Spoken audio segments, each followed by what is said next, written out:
त्या पक्षप्रवेशाच्या कार्यक्रमाच्या निमित्तानं आणि तसंच वेगवेगळे मान्यवर यांना चर्चा करायची होती। काही पक्षप्रवेशाच्या आधी आपण जी काही चर्चा करतो अशा पद्धतीने मी इथं साधारण 3:30 ते आता 6:30 पर्यंत वेळ दिलेला होता आणि तो कार्यक्रम आम्ही इथं पार पाडलेला आहे।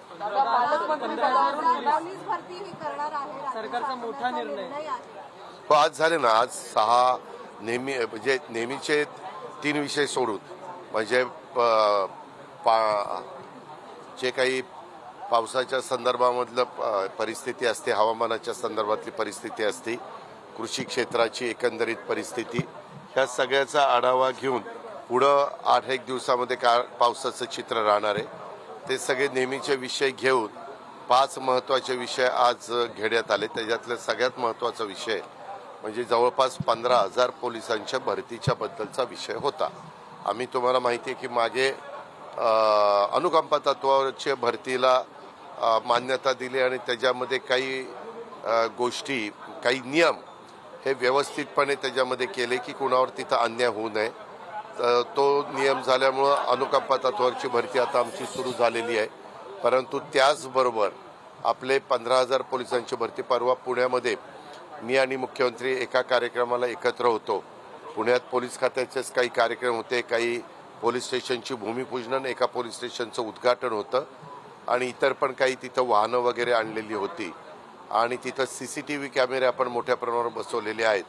कारण ज्यावेळेस मुंबईसारखं, पुण्यासारखं, पिंपरी चिंचवडसारखं, नव्या मुंबईसारखं, ठाण्यासारखं, नाशिकसारखं, छत्रपती संभाजीनगरसारखं, नागपूरसारखं अशी मोठी मोठी शहरं होतात, त्यावेळेस तिथली परिस्थिती नेहमी कायदा सुव्यवस्था चांगली ठेवण्याच्या दृष्टिकोनातनं अनेक ठिकाणी आपल्याला CCTV कॅमेऱ्याची नजर ही काही स्पॉटवर ठेवावी लागते, जेणेकरून कुठेही अन्याय होऊ नये किंवा कुणावरही चुकीचे प्रसंग उद्भवू नये।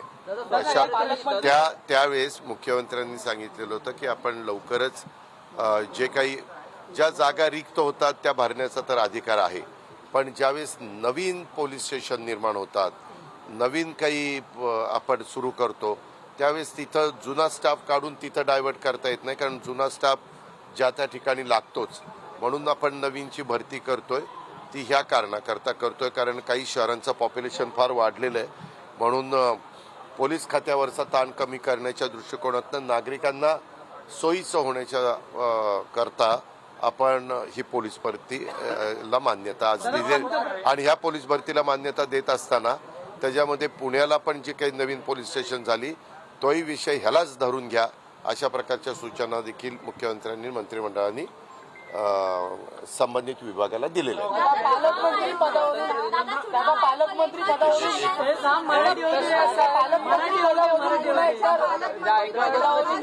तुम्ही मला नीट प्रश्न विचारा, नाही तर मी निघून जाईल परत।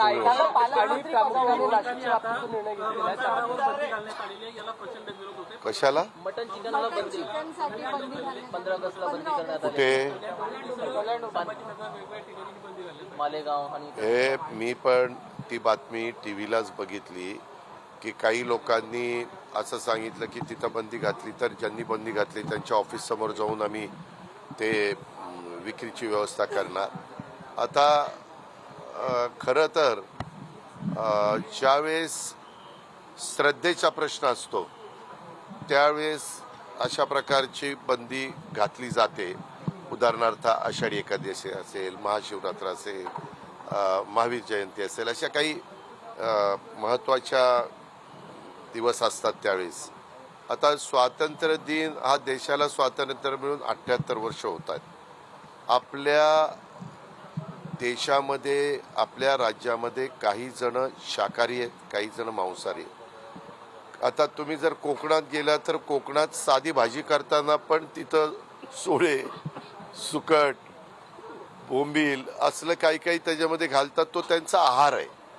म्हणजे जरी काही जण त्यांना मांसाहारी म्हणत असले तर तो पिढ्यानपिढ्या वर्षानुवर्ष जसं समुद्र आणि पृथ्वी अस्तित्वात आली तो त्यांचा आहार आहे आणि त्याच्यामुळे त्यांचा आहार त्यांना घ्यायला अशी बंदी घालणं बरोबर नाही, उचित नाही। आणि महत्त्वाच्या शहरांच्या मध्ये तर अनेक जाती धर्माची लोक राहत असतात आणि ही लोक राहत असताना मी मगाशी जसं सांगितलं, भावनिक मुद्दा असेल तर एक वेळ त्या दिवसापुरती बंदी किंवा आणखी काही काळापुरती बंदी घातली तर लोक एक्सेप्ट करतात. परंतु तुम्ही आता महाराष्ट्र दिनाला, 26 जानेवारीला किंवा 15 ऑगस्टला अशी जर बंदी घालायला लागला तर उलट अवघडच आहे. म्हणजे ग्रामीण भागामध्ये तर ज्यावेळेस एखादा कार्यक्रम असतो त्यावेळेस बकरं कापतात आणि तो कार्यक्रम साजरा करतात किंवा जेवण घालतात. अशा पद्धतीचं चालतं. पण मी माहिती घेतो.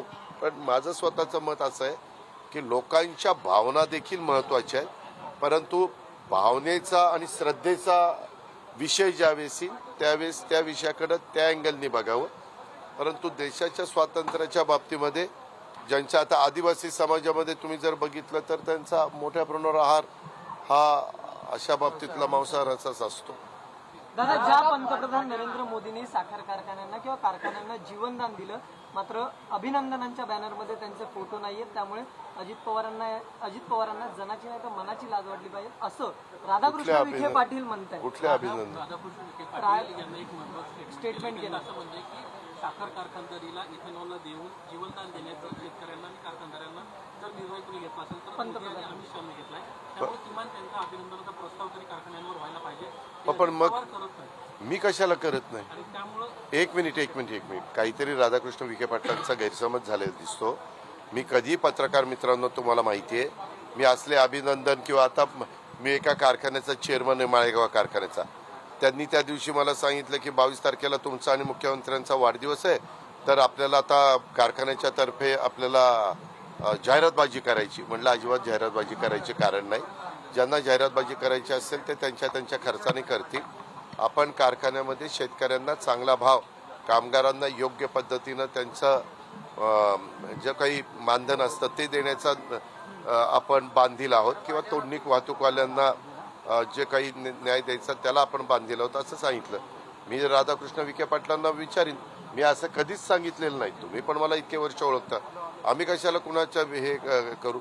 आणि मी स्वतः कबूल करतो ना, इथेनॉलला मोठ्या प्रमाणावर पेट्रोलमध्ये मिक्स करायला परवानगीचं बंधन हे केंद्र सरकारने आणल्यामुळं, आणि ज्यूस टू इथेनॉल किंवा सिरप टू इथेनॉल किंवा बी हेवी टू इथेनॉल हे करायला प्रोत्साहन दिल्यामुळं कारखानदारीला त्याच्यामध्ये मदत झाली. त्याच्यामुळं ते सगळं श्रेय देशाचे पंतप्रधान नरेंद्र मोदी साहेब आणि गृहमंत्री सहकार मंत्री अमित शाह साहेबांना जातं. ते मी मान्यच करतो. पालकमंत्री पदावरून पुन्हा एकदा रसिके दिसून येत आहे. कुठेतरी मंत्री भरत गोगावले पुन्हा नाराज झाले. हे काय तुम्हाला खरंच उद्योग नाही काही. भरत गोगावलेंनी स्वतः त्या ठिकाणी सांगितलं, आज कॅबिनेटला अनेक मान्यवर, जवळपास 7 जण कॅबिनेटला नव्हते. आज पहिल्यांदा 10:30ला कॅबिनेट घेण्यात आली. काही जणांना दिल्लीमध्ये होते, काही जणांना वेगळे कार्यक्रम होते किंवा काम होतं, तिथं त्यांना जाणं क्रमप्राप्त होतं. आणि त्यांनी सांगितलं की आम्ही सगळेजण एकोप्याने महायुतीचं सरकार चालवतोय. युती ह्याबद्दलचा निर्णय मी पुन्हा पत्रकार मित्रांना सांगेन. तुम्ही वेगवेगळ्या लोकांना विचारण्यापेक्षा हा सर्वस्वी अधिकार कुठल्या जिल्ह्याला कोण पालकमंत्री द्यायचं, कुणाला कुठली मंत्रिपदं द्यायची, कुणाला मंत्रिमंडळात घ्यायचं, हा घटनेने, कायद्याने, संविधानाने त्या राज्याच्या मुख्यमंत्र्यांना अधिकार दिलेला आहे.